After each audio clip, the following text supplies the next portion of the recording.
Roxo Media House. From the Flying T Club studios here at Roxo Media House, this is Frogs Today. More Big 12 Media Day coverage from Las Vegas with exclusive interviews from TCU President Daniel Pullin, Deputy Athletic Director for External Affairs Ryan Peck, who joined the Athletic Department in October, and Mark Cohen, Associate Athletics Director for Strategic and Football Communications, is in his 20th year at TCU. Kazadi, Director of Football Human Performance, gives us an update on the Simpsons Family Restoration and Wellness Center, as well as his dynamic expectations going into fall camp. TCU Volleyball prepares for 3 straight NCAA tournament appearances with the 9th best recruiting class in the country, including 3 transfers and a schedule that could set them up quite well going into the Big 12 play. And finally, part 3 of our TCU Frog Club series, talking with Block T Association Director Jill Kramer and the Hall of Fame class of 2024. It's Saturday, July 20th, and I'm your host, Ken Seals, transfer quarterback from Vanderbilt. We're just 10 days away from the start of fall camp. And I'm Franklin Estrada, running back for the Frogs, and we have a lot to get to during this Saturday edition of Frogs Today, including the new TCU Hall of Fame class of 2024, and what exactly is the Block T Association. Our Human Performance Director, Kazadi, is with us every day and makes sure we're holding ourselves accountable on and off the field, and ready for the 2024 season. And more coverage from the Big 12 Football Media Days from Las Vegas with our Media Communications Director, Mark Cohen. Along with our new President Daniel Pullin and Deputy Athletic Director Ryan Peck, talking about how to stay ahead and mostly how to stay on top. Back here at home, not only is our team preparing to open our season on August 30th in Palo Alto, so is the volleyball team, who will open the same night in Lincoln, Nebraska. And we will see how summer has been for head coach Jason Williams and what the secret to his success is. All right. Our NIL collective, the Flying T Club, is gearing up for their annual event next Thursday, and we are very excited to host this week's show. We'll be back after a word from our sponsor, the Flying T Club. You know, we wouldn't be able to do the things we're able to do this year without the Flying T Club. So we got to continue to get people involved. It's more important right now than it's ever been. Flying T is special. It's the best thing that I've encountered in college. It allows us to be able to offset a lot of the costs that our scholarships aren't able to cover. If people like winning, invest in the Flying T Club and NIL. This is really great for athletes and just for future students who want to come here and be a part of something special, man. I just think it's great. It just means a lot to us players to see all the sport, and it's huge. Welcome back into the Flying T Club studio. I'm your host, Ken Seals from TCU Football.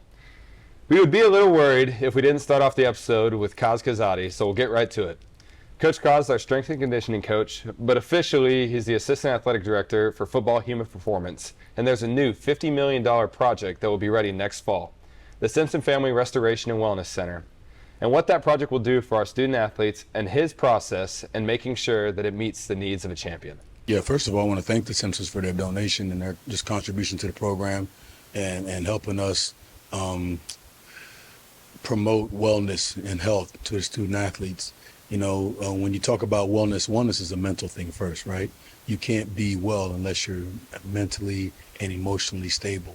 So to have a manifestation of that in that building is a big start to it, because now you have a dedicated space that's there to provide you an area to get back to zero and an area to decompress.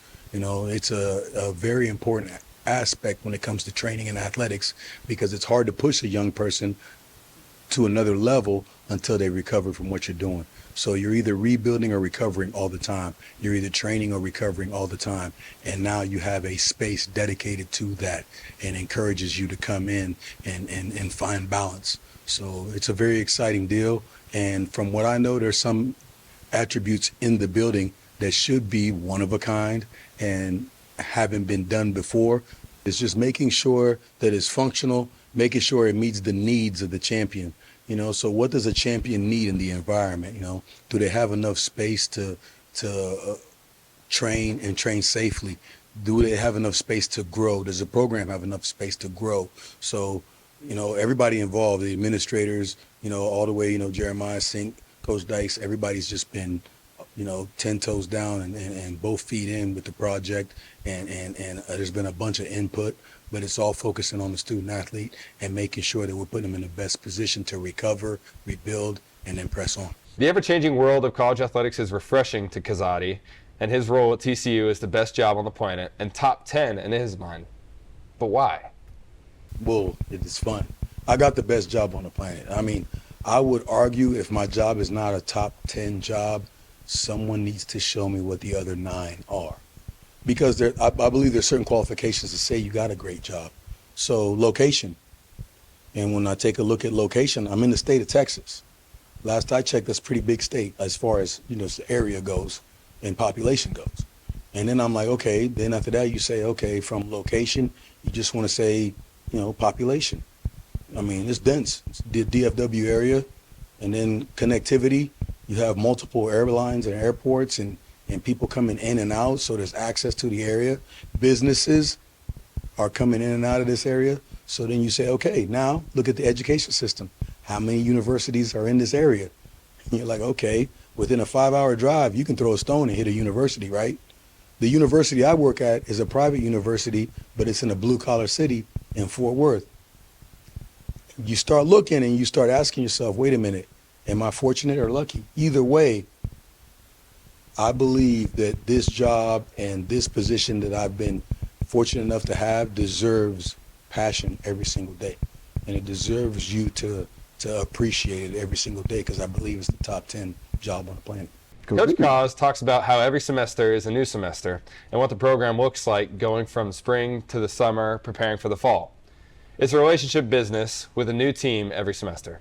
But it's not so much something that you can assume anymore, because in the spring, we had 20 to 30 new guys. And then you get to the summer and you've got 30 new guys.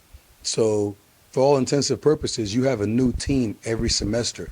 So when you take a look at things that create teamwork and trust and bonding and friendship and create a family environment, some of the things you got to do is go have fun.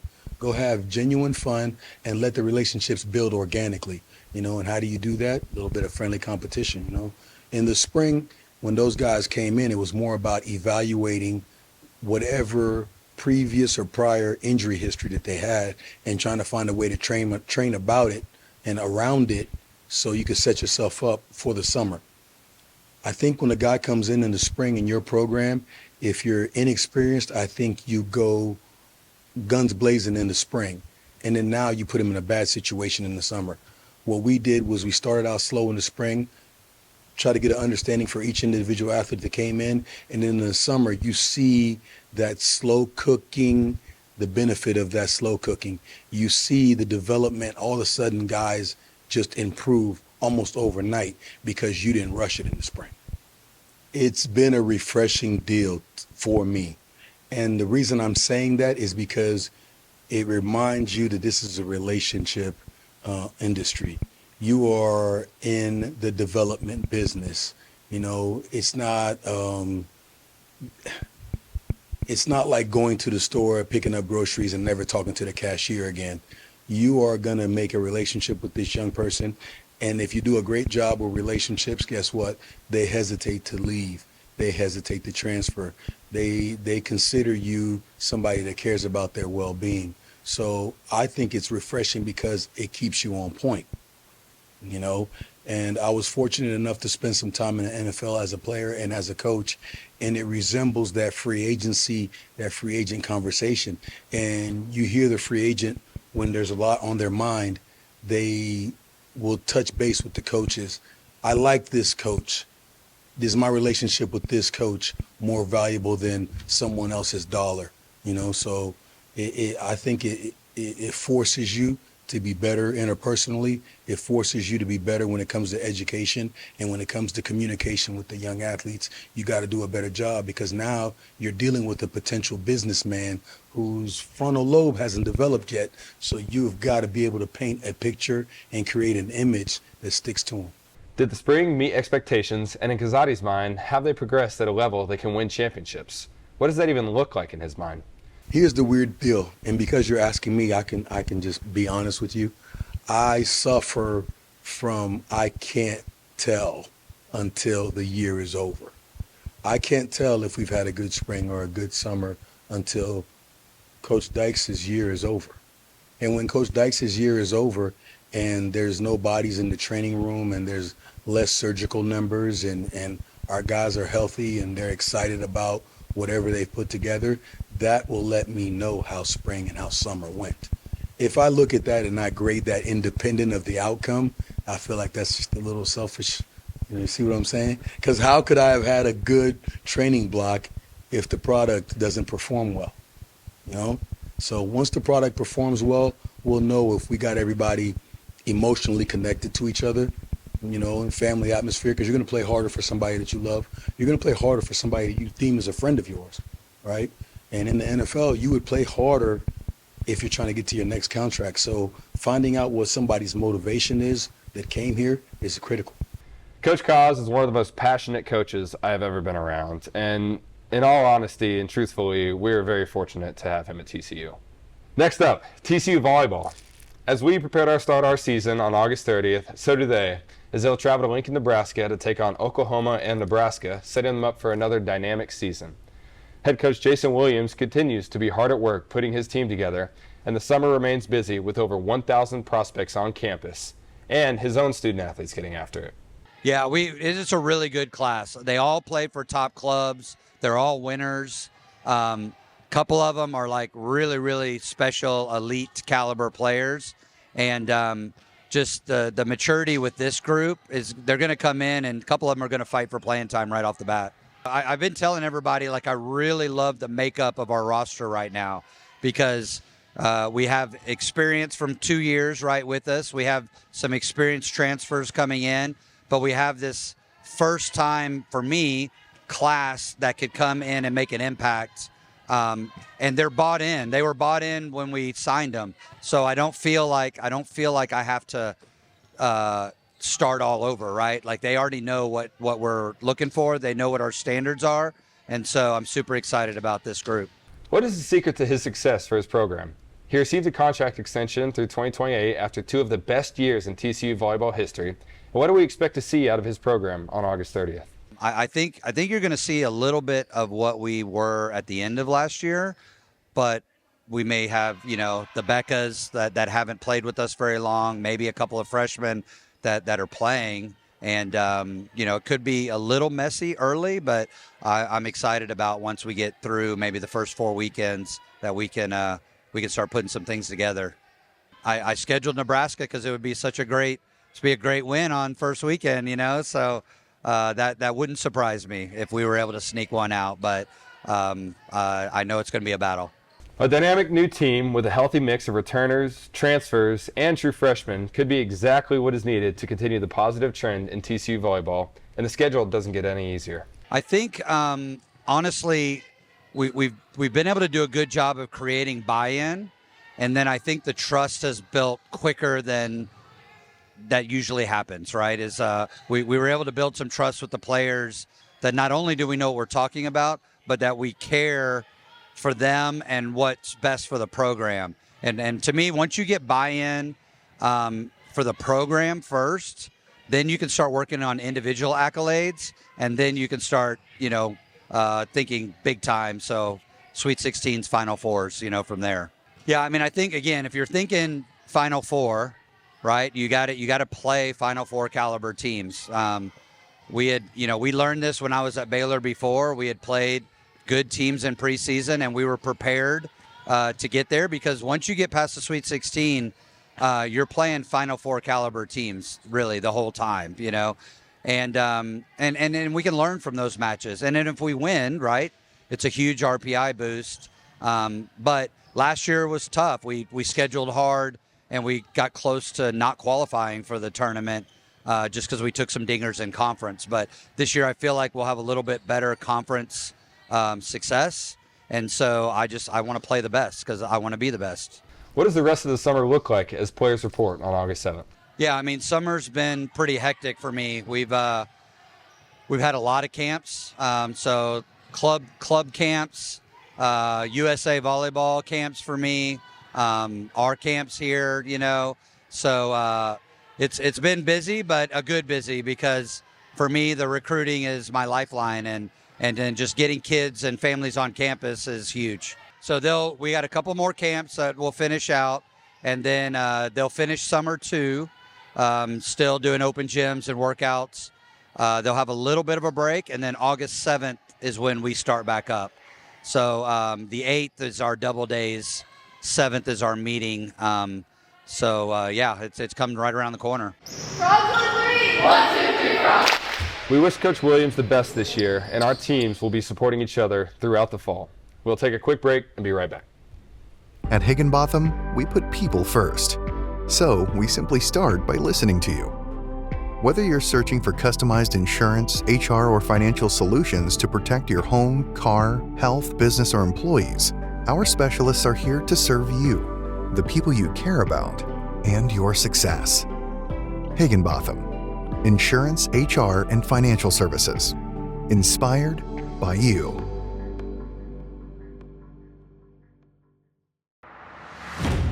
Energy does everything for us. It's all-encompassing. We're all benefiting and affected from it. And it is something that we all need to know about. It is the glue that holds everything together. TCU is powering what matters, our future. We don't just talk about what's needed, we focus on results. The Ralph Lowe Energy Institute is creating a world where energy is affordable, sustainable, and reliable. Welcome back, Frog Nation. On the last couple episodes, we sat down with the director of the TCU Frog Club, Joe Foley, along with some staffers about the 24/7 initiative that brought in over $250,000 in just 1 week, and were enlightened by the massive undertaking by the construction of the Simpson Family Restoration and Wellness Center in Part 2. In Part 3 of our 3-part Frog Club series, this week, the director of the Block T Association joins us in the Flying T Club studio. Jill Kramer, the very first TCU volleyball scholarship athlete and 2007 Hall of Fame inductee, is the director of the Block T Association and talks about promoting personal and professional enrichment of its membership of former letter winners. Our main role with the Block T Association is to engage all of our former student athletes from men's and women's sports, athletic trainers, student managers, former coaches. That is what we are here for, is to engage everyone back with TCU and create spaces where they can do that, whether it's helping coaches and teams manage their alumni reunion, or if it is being a part of other TCU alumni events, making sure that they know that they're taking place and they can be a part of them, right? We want everyone to be a part of TCU in the way they want to be a part of TCU. When it comes to the legacy portion of what we do, we run the Hall of Fame, and we take the process of the Hall of Fame and what it means to be a part of it, and the way we present it, we take it very seriously. And I think we do it at a really high level, and are very thankful for the people who are involved in it. And we do it at a level where it costs quite a bit of money, and we need support doing that. So I think we're working on some different sponsorship ventures to where we can still continue to run it at the level we want it to, right? And so there's that piece of it. When it comes to unity, that's all of our events. That's our homecoming. That's our reunions. Different events throughout the season. We do as many or more reunions in the spring than we do in the fall, right? So, which they're the best time to actually come back and be with your team, right? So. Every team does that a little bit different. Women's golf, this past year, we just celebrated Angie's 30th year with TCU, Angie Larkin, our women's golf coach, and had a great event for her. But they only do that about every 10 years, right? There's some teams that do that every year. So just kind of going with the way the sport wants to do it, supporting them through that, and making sure we can help them make it the best they can experience for their student athletes or former student athletes. Through the mentorship piece, those are some areas we're still putting some pieces together about the best way to do it. Right now, we host some networking events, and they're pretty organic, program just a tad bit, but really make the student athlete feel very comfortable. And we work very close with Ray Walls in student athlete development to create a great way for our student athletes to connect with former student athletes, or even TCU alum, or just major businesses in the area to help them out with maybe internships, or even job placement afterwards. We want them to feel like they're a part of this community, and if they want to stay in Fort Worth or Dallas, we've got a place for them to do that, and we're helping them do so. So that's one area that we're working on, trying to make a more maybe concise mentorship type of program, or maybe even do that in an online networking type of setting. So we're working towards that. And then through philanthropy, I'm also, myself and my assistant Damian Myers are also major gifts officers. So whatever people want to do to former student athletes, they don't even have to be former student athletes for us to work with them, but maybe they care deeply about a sport, or care deeply about student athlete scholarship and retention. All of those things are important for us. And so we try to learn our best about what each person is passionate about and within TCU, and help them find a spot where they feel best if they would like to support and give back to support TCU athletics, TCU student athletes. The Block T Association never rests, and planning and preparation for a busy year is a passion for Kramer, who was the head volleyball coach at TCU from 2015 to 2021. Really, for us, it kicks off, well, actually, I will do an event here this weekend. For the first time, we're going to have, which is July 21st, Sunday. We have in coordination with football, we have a Texas High School Coaches Association TCU alumni event. So down on the Riverwalk in San Antonio, where they have the Texas High School Coaches Association. So the football staff will be there, and the TCU alumni who are Texas high school coaches who are at the convention are invited to come. So that'll be fun. It's the first time we've done it. A lot of schools around Texas do it, and we need to be doing that. We need to be engaging our high school coaches, right? So we'll do that. And then Parents Weekend, we have quite a few reunions, alumni reunions for teams. So we have men's basketball, we have volleyball, we have soccer. That's also Parents Weekend, so there'll be a lot going on around campus then. And then we fast forward to October, and we've got our men's and women's tennis alumni weekend. That will also be the Hall of Fame weekend. We'll honor Tut that weekend, and there are men and women from all over the world that are coming back for this event, which is going to be outstanding. And then end of the month, we have homecoming. We're throwing a big blowout tailgate with young alumni next to us, and we want everybody coming back that weekend, all teams. We will have a Schollmeyer Live the night before, so if people are in town, I think that's open and they can come, I'm pretty sure. But women's basketball will have a reunion that weekend, I think, and then we want as many folks coming back as possible. We also we're going to invite our Peach Bowl team, our 2014 Peach Bowl team. There'll be a decade for them, right? So that's pretty cool. And we kind of are labeling it like Decades Weekend a little bit. So we'll do a special invite for our Bluebonnet Bowl team and our Independence Bowl team as well. So that's what October looks like. Slows down a little bit in November, but that's when our Hall of Fame nominations come back open, November 1, and we go at it all over again.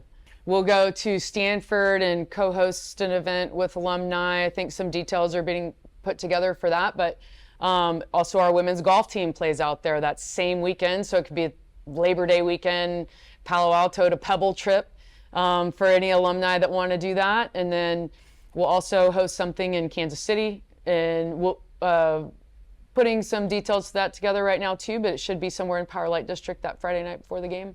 And then we'll have a trip out to Utah as well that we'll be at, potentially a bus trip, but that's to one of these more local teams, but we'll have to see how that goes, like get there.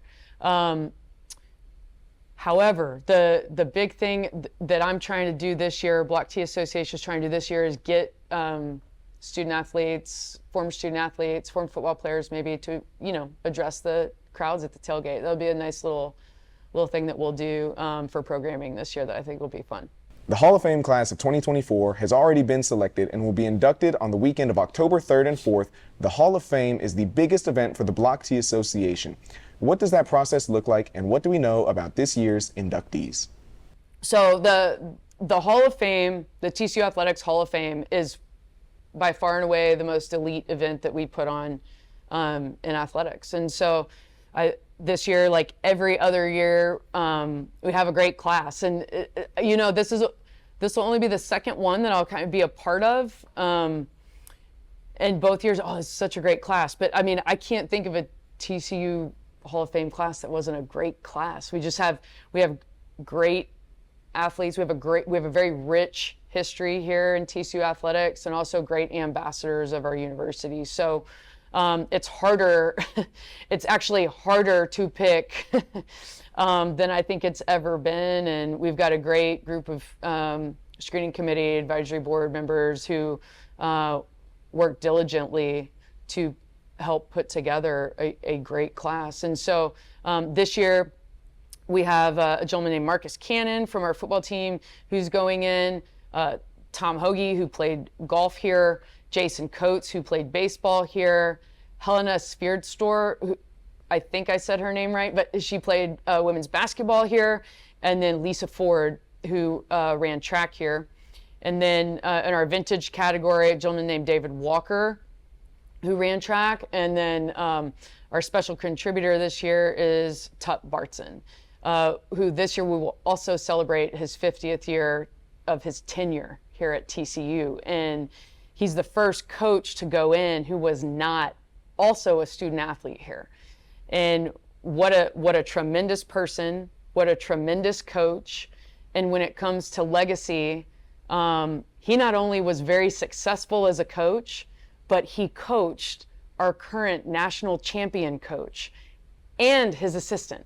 So, and the courts are named after him. Like, what more could you ask from a coach? The TCU Frog Club encompasses a ton of different projects, initiatives, and programs, and the Block T Association is a huge part of that. And from Athletic Director Jeremiah Donati to President Pullin to Joe Foley, the director of the Frog Club, and of course to Kramer, everybody seems to be on the same page.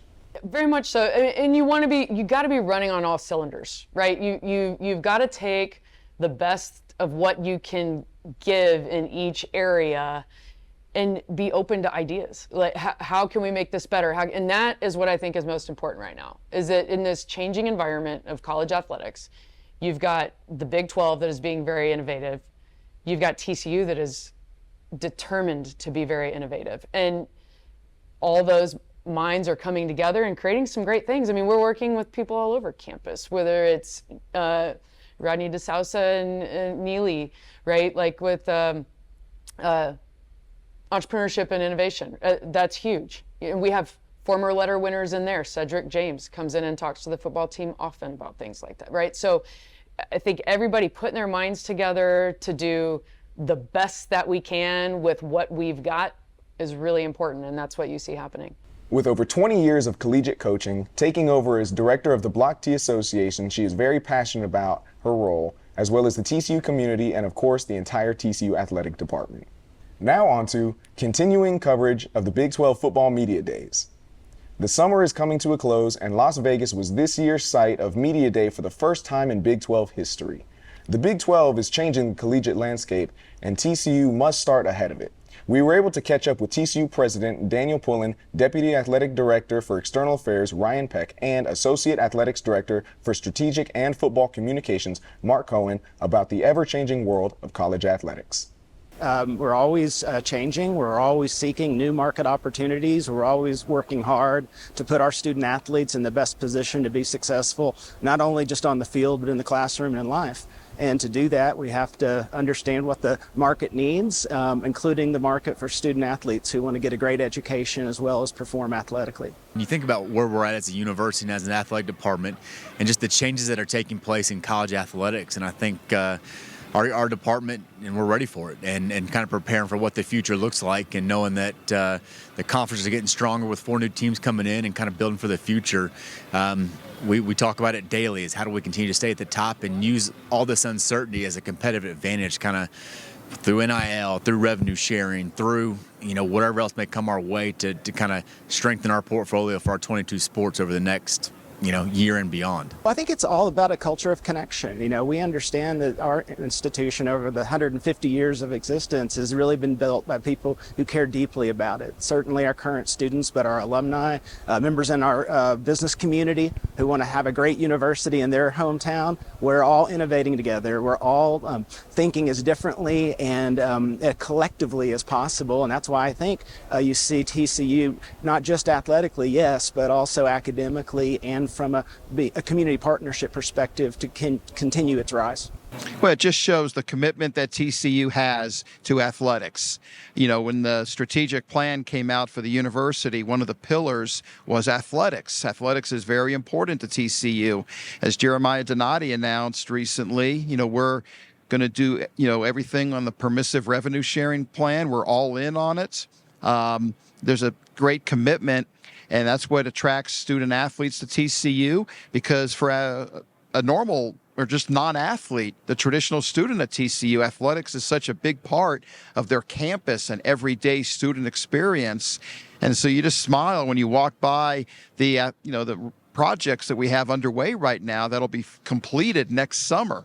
And just to see where TCU is, how far we've come as a program, the relationship with Fort Worth. You know, back when I came in 2005, if anybody was wearing TCU, they either went to school there or they worked there. They had a connection. Now you go through Fort Worth and, people are wearing TCU everywhere. You know, when my youngest son was still in school, they put a note in his book bag, in elementary school. Don't forget, tomorrow is Go Purple Friday. We all wear purple for TCU. I mean, it's just with great pride. You look at how far things have come in 20 years and where TCU, the respect level that we have nationally. When you go to conventions, you travel around the country, sometimes you take it for granted, but TCU is incredibly well respected in 3 magical letters across the country in intercollegiate athletics. All those things wouldn't have been possible without a great team. And I think that the culture that Jeremiah builds as an extension of our university culture that is so strong, it makes this place so special. And even as one of the newer staff members on the team, I still say every day I get excited to come to work. I get excited to, figure out what the future holds. And I'm drinking the purple Kool-Aid in a great way still. But it is a lot of fun right now. And these are initiatives. And you think about all the things you mentioned that are helping our student athlete experience and our campus environment. And so as we continue to push the envelope and do more and provide and kind of keep up for the future, it's exciting. And we're going to be at the forefront for the Big 12 and be at the forefront nationally for our brand. Well, it just shows the commitment and investment that the TCU and Fort Worth community has in the success of our athletics program. You know, we have 22 sports. That's the most in the Big 12 conference. And we're the smallest school, and we have the most sports. You look at the student body when they come to football games, we scan IDs. Over 60% of the student body is coming to football games. Even in men's basketball, you have got crowds of 3,500 students jamming into Ed and Ray Schollmeyer Arena. And also with the student body, part of your community with the student athletes in class, you remember that equestrian student athlete that was in your class. And you know what? I'm going to contribute to the equestrian program because I knew somebody that was on the team. Every sport for us is highly important. And, we take pride in the well-rounded athletics program that TCU has and the commitment we have to everybody. And, it's a great place to be with a lot of momentum. As always, the Big 12 is thinking big, but so is TCU. There's a lot going on at TCU right now, getting ready for the 2024-2025 season. So between the Big 12 and TCU, they embark on a new day and a new landscape.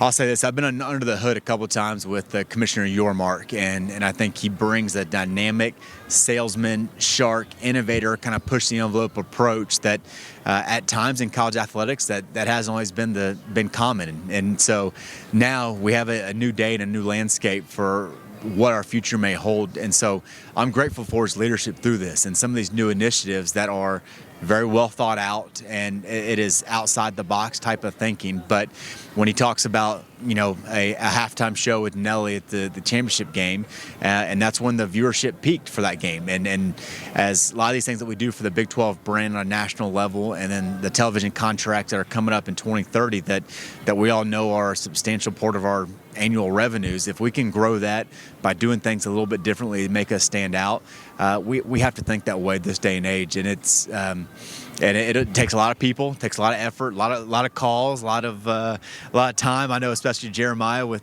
being on the executive committee. But it's for positive change for our conference, for our university, and for our student athletes, and we have to do that with the house settlement and lawsuits that we're all dealing with coming down the future. Well, Commissioner Yormark's the best. He thinks boldly, and AT&T was a great facility for Big 12 Media Day. We needed a new place for this year, and why not Vegas? It's one of the entertainment capitals of the world.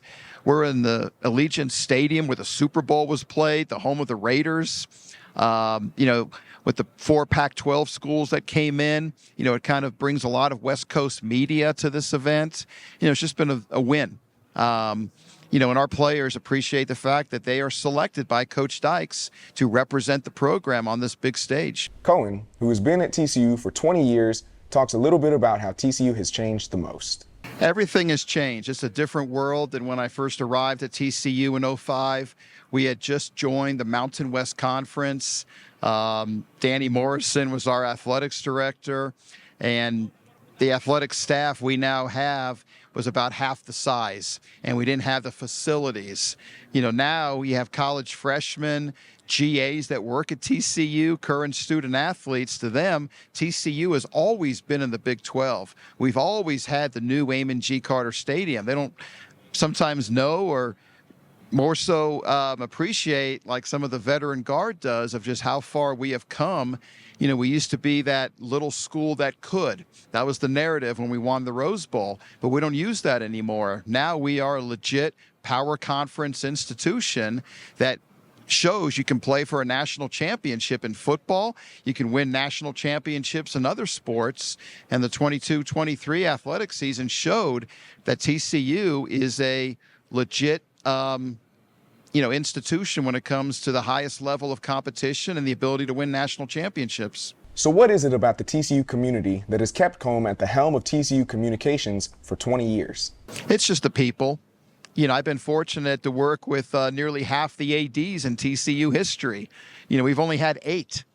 And to work with Danny Morrison, Chris Delcani, Jeremiah Donati, the same chancellor has been here the entire time I've been here. President Pullin is tremendous. They all understand, it's a cliche, but it's true. At the front porch of an institution is athletics, and it's the people. With the city of Fort Worth, you're talking the 12th biggest city in the country. And then you have a college town feel to it with TCU, plus everything a big city provides. It's a perfect marriage of the happiest student body in the country, according to Princeton Review, with a dynamic city of Fort Worth. The TCU and Fort Worth, the two of them together, and then you add Chancellor Boschini, President Pullin, Jeremiah Donati, Sonny Dykes. All the coaches that we have. It's just it's the people.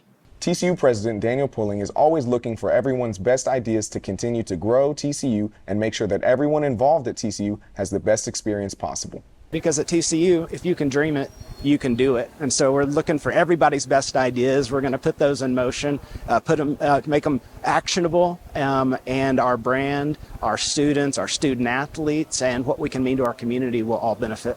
Pullin expands on the Flying T Club, TCU's NIL collective, putting our student athletes in the position of becoming citizen leaders. Well, we've talked a lot about innovation at Big 12 conference level, certainly at the institutional level at TCU. But the Flying T Club has been a real innovator in the world of collectives, which are still relatively new, as we know.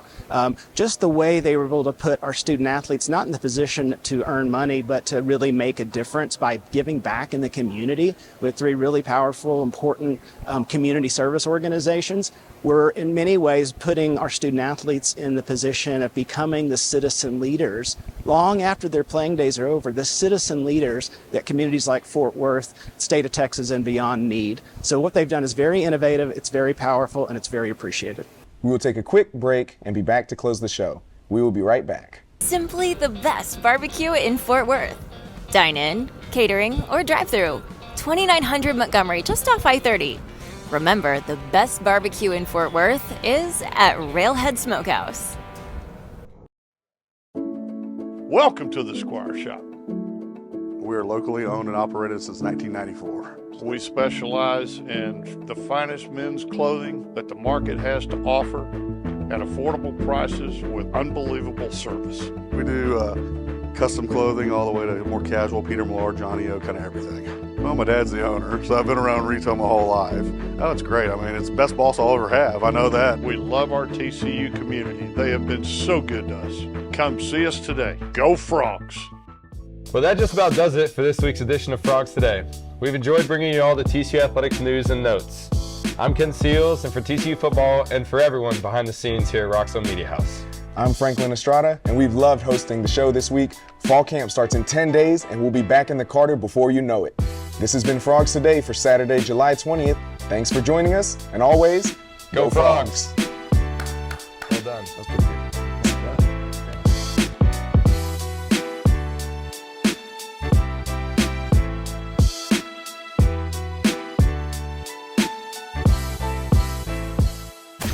Roxo Media House.